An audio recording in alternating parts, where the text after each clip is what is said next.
नमस्कार दोस्तों, एक बार फिर से आपका हमारे चैनल गेम गुरु में स्वागत है। आज हम आपसे बात कर रहे हैं एक नई कंपनी के बारे में। कंपनी का नाम आप लोग स्क्रीन पे देख पा रहे होंगे। कंपनी का नाम है आरती इंडस्ट्रीज़ लिमिटेड। ये कंपनी केमिकल के सेक्टर में काम करती है, मैन्युफैक्चरिंग करती है ऑर्गेनिक और इनऑर्गेनिक केमिकल की। अगर इसकी बात करें कि इसके प्लांट कहाँ कहाँ पे हैं, तो इसके प्लांट हैं गुजरात में और महाराष्ट्र में। पिछले 30 सालों से ये मार्केट में काम कर रही है। 400 से ज़्यादा ग्लोबल और 700 से ज़्यादा डोमेस्टिक इंडस्ट्रीज़ में इसके प्रोडक्ट की सप्लाई है। कंपनी की बात करें फंडामेंटल की, तो कंपनी लगभग 21,000 करोड़ रुपए से ज़्यादा की इसकी नेटवर्थ है। पी की बात करें तो 44.85 की पी पे काम कर रहा है, जबकि इंडस्ट्री की पी 52.15 है। इसका मतलब इंडस्ट्री की पी ज़्यादा है और कंपनी की पी कम है। इसका मतलब स्टॉक सस्ता है अपेक्षा इंडस्ट्री की पी से। रिटर्न ऑन इक्विटी की बात करेंगे तो 7.06 का रिटर्न ऑन इक्विटी है। ईपीएस की बात करते हैं तो ईपीएस 13.35, बुक वैल्यू 145 रुपये की। फेस वैल्यू की बात करें तो एक बार ये स्टॉक स्प्लिट हो चुका है, इसका मतलब इसकी फेस वैल्यू 5 रुपये की है। अब चलते हैं कि कंपनी का अपने स्टॉक पे या अपनी कंपनी पे कितना भरोसा है और कितना इन्वेस्टमेंट और कितनी हिस्सेदारी कंपनी ने ले के रखी है अपने लिए, या एफआईस ने कितनी ले रखी है, या डोमेस्टिक इंस्टीट्यूशन ने कितनी ले रखी है, या म्यूचुअल फंड ने कितनी ले रखी है, और हमारे रिटेल भाइयों ने कितना इन्वेस्टमेंट इस कंपनी में ले रखा है और कितने प्रतिशत की इसमें हिस्सेदारी है। तो प्रमोटर की बात करते हैं तो प्रमोटर की जो हिस्सेदारी है इसमें वो 43.24 की है। अगर रिटेल की बात करें, रिटेलर मतलब जो कि हम लोग होते हैं, रिटेलर की बात करें तो 27.85, एफआईस फॉरेन इंस्टीट्यूशन लगभग 10% से ऊपर की, म्यूचुअल फंड 10% और डोमेस्टिक इंस्टीट्यूशन 8.5% के आसपास की हिस्सेदारी इस स्टॉक में लेके रखे हुए हैं। अब चलते हैं कि कंपनी ने प्रॉफिट ईयर और ईयर कैसा दिया और कितना दिया। तो अगर हम 2020 की बात करते हैं तो 2020 के आसपास 547 करोड़ रुपए का प्रॉफिट था, जो कि घटकर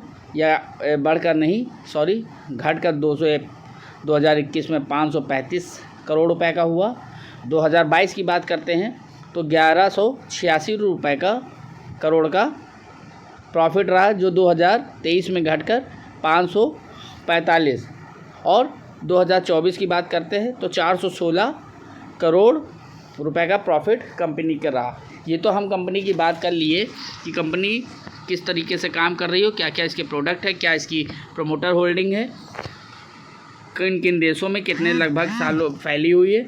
अब हम इसके टेक्निकल पे बात करते हैं।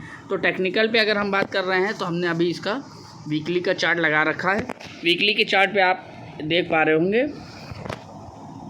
मैं एक लाइन ड्रॉ कर देता हूँ। ये 2022 के आसपास ये स्टॉक देखिए, 2022 में लगभग जब मैंने बताया आपको 1186 करोड़ रुपए का प्रॉफिट आया था, तो ये स्टॉक काफ़ी ऊपर लगभग 1100 रुपए के आसपास चल रहा था। लेकिन जब 1186 करोड़ रुपए से इसका प्रॉफिट लगभग आधा हो गया तो स्टॉक कहाँ पे आ जाता है, ये देखिए 2022 में 1186 करोड़ का प्रॉफिट था और 2023 में 500 का, तो उसका असर हमें इस स्टॉक पर भी देखने को मिल रहा है। तो अब हम बात करते हैं टेक्निकल पे। तो इसका जो मेजर सपोर्ट बन रहा है वो 437 रुपये के आसपास बन रहा है, और इसका जो रेजिस्टेंस बन रहा है वो 766 रुपये के आसपास दिख रहा है वीकली के चार्ट पर। और ये इसका मजबूत रेजिस्टेंस है। कितनी बार से हम देख पा रहे होंगे, तो अगर हम बात करें तो लगभग यहाँ से बात करेंगे तो कम से कम 10 बार ऐसा हुआ है कि यहाँ पे जाने के बाद ये स्टॉक वापस नीचे की तरफ आ जाता है। तो अब हमें क्या करना है, एक ये आप बड़ा सा कैंडल देख रहे होंगे, इस हफ्ते में इस स्टॉक में काफ़ी तेज़ गिरावट आई।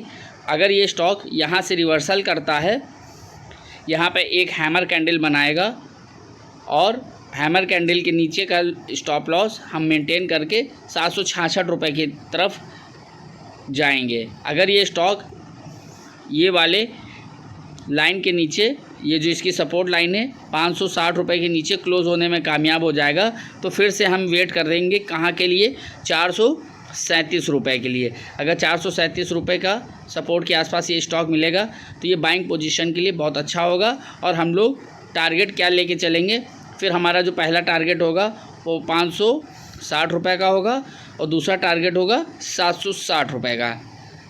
इसी प्रकार की आपको फंडामेंटल और टेक्निकल स्टॉक को देखने के लिए आप हमारे चैनल को लाइक करें, शेयर करें, सब्सक्राइब करें। मिलते हैं कल नए वीडियो के साथ। धन्यवाद। जय हिंद।